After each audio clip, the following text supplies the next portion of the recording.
Ok, bon, eh bien, je propose de commencer directement.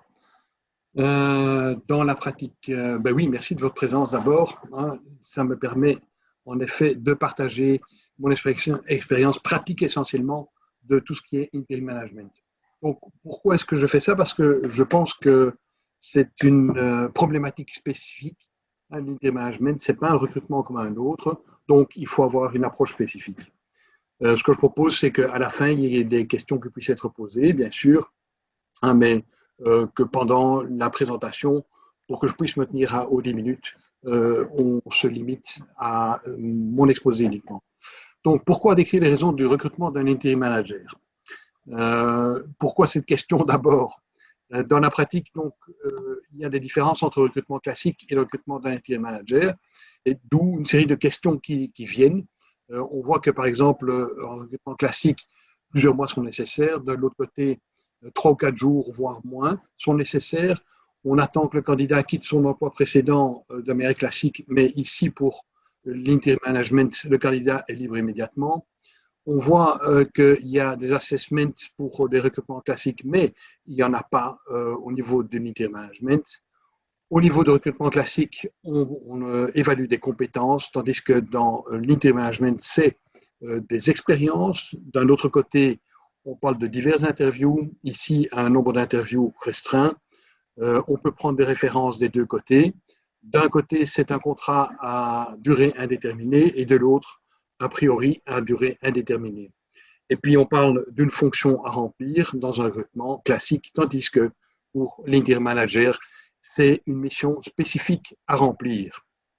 Bien, donc ça fait quand même beaucoup de différences, d'où la nécessité, évidemment, à un certain moment, d'avoir une approche tout à fait spécifique.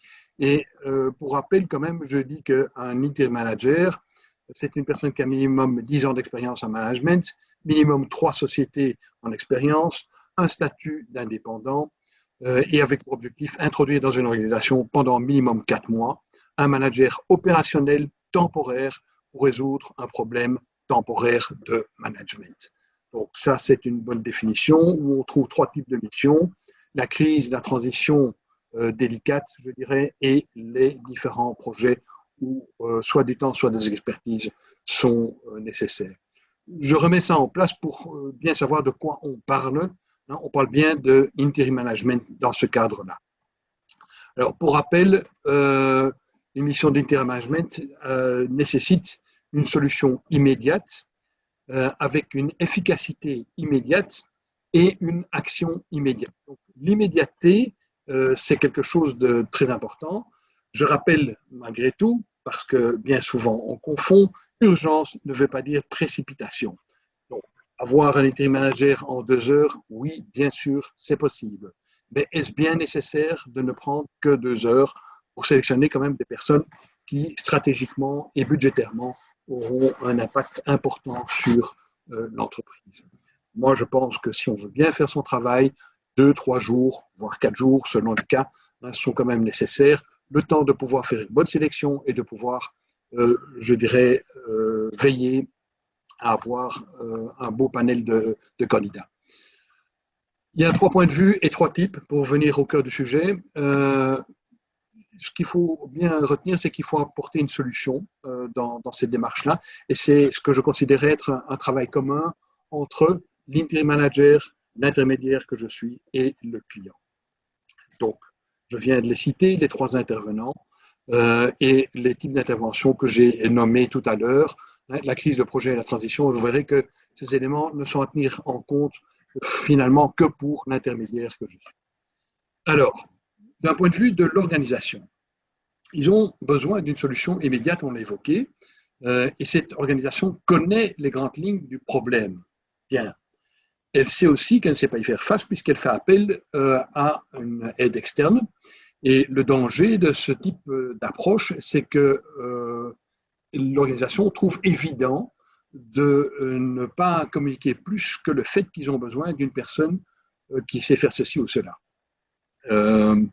Ça peut avoir un impact sur l'inefficacité de l'interim manager.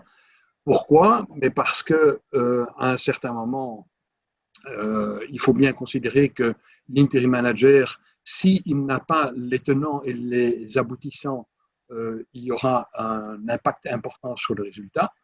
Les montants engagés pour un interim manager sont quand même relativement importants. Je l'évoquais tout à l'heure, on parle de plus ou moins 15 000 euros par mois. Les montants budgétaires sont quand même mis en danger si on ne sait pas de quoi on parle. Et il y a un impact stratégique, naturellement, des décisions de l'interim manager. Donc, tout ça pour dire, il faut que la communication des raisons soit faite parce que l'interim manager doit savoir dans quel jeu il joue. Ça, c'est très important. Et donc, je reprends le point de vue de l'interim manager. Lui, à l'inverse, il ignore tout de la problématique. Mais, par contre, il est capable d'apporter la solution par son expérience. Et je parle ici bien clairement d'expérience, hein, on ne parle pas de compétences. Donc, ça veut dire qu'il a une expérience spécifique pour un problème spécifique à un moment spécifique. Et donc, qu'est-ce qu'il doit faire? Il doit agir immédiatement et avec discernement. Et donc, quand on parle de raison, hein, il faut qu'ils connaissent les intervenants, il faut qu'ils connaissent leurs raisons d'agir, les agendas cachés, hein, toute l'historique qui a conduit à la situation et ses composants. Et puis, il doit connaître les risques en tant que tels de cette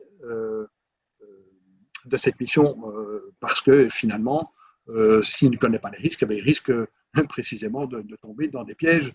Hein, alors là où, évidemment, l'organisation aurait pu lui apporter toutes les informations nécessaires. Donc, il faut qu'il puisse agir rapidement et efficacement. D'où, évidemment, l'indispensable nécessité de le mettre au courant des raisons de la mission. Hein, donc, ces raisons vont bien dans le fondement, finalement, de la motivation de l'organisation pour pouvoir finalement faire appel à un manager externe. Alors, l'intermédiaire que je suis, en quoi est-ce que je dois connaître les raisons? Pourquoi est-ce que ça m'aide? Je reprends les trois types. Dans la crise, et ça m'aide pour choisir le bon profil, et ce sont généralement des personnes qui sont assez décisives. Ça m'aide pour savoir comment opérer dans la rupture avec cette crise, et ça m'aide pour savoir quelles sont les raisons qui ont mené à cette crise. De surcroît, évidemment, si je connais les raisons, je peux mieux savoir quelles sont les expériences nécessaires pour sortir de la crise et donc opérer un bon choix d'interim manager.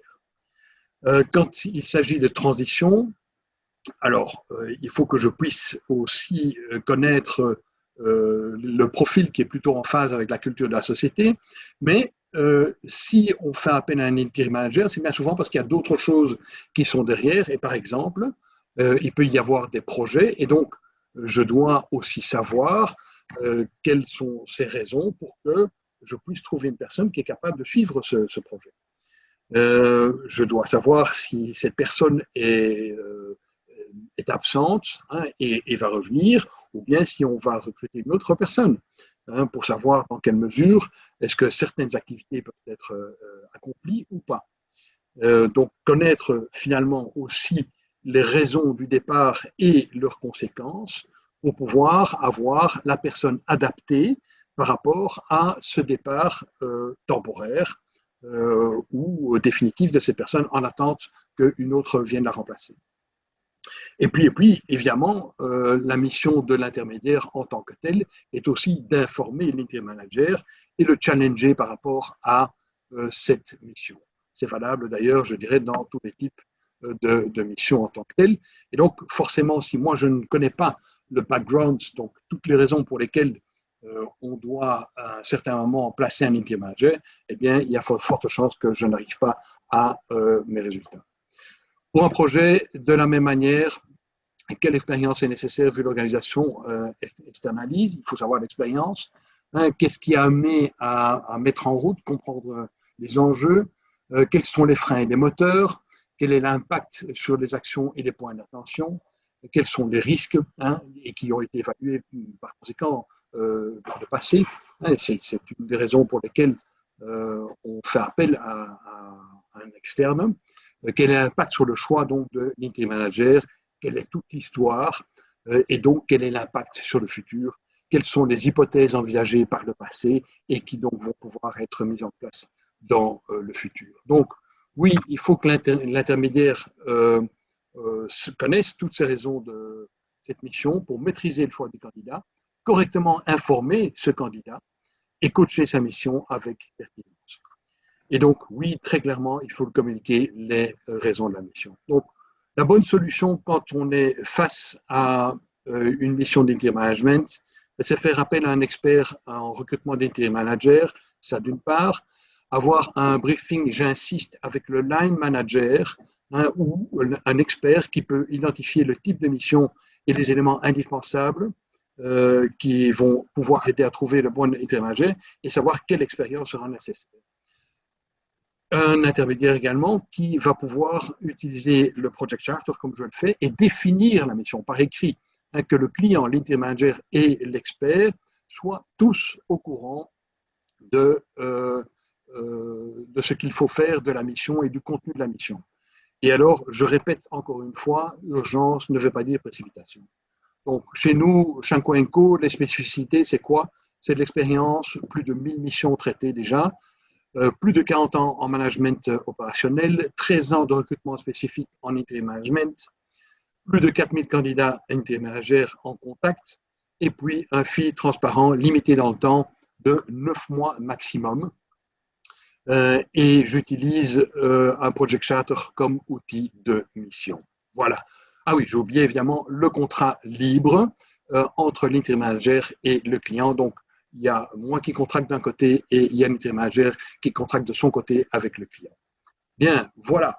J'ai terminé. Je me suis tenu presque à mon timing. Je vois que j'ai dépassé d'1 minute quand même.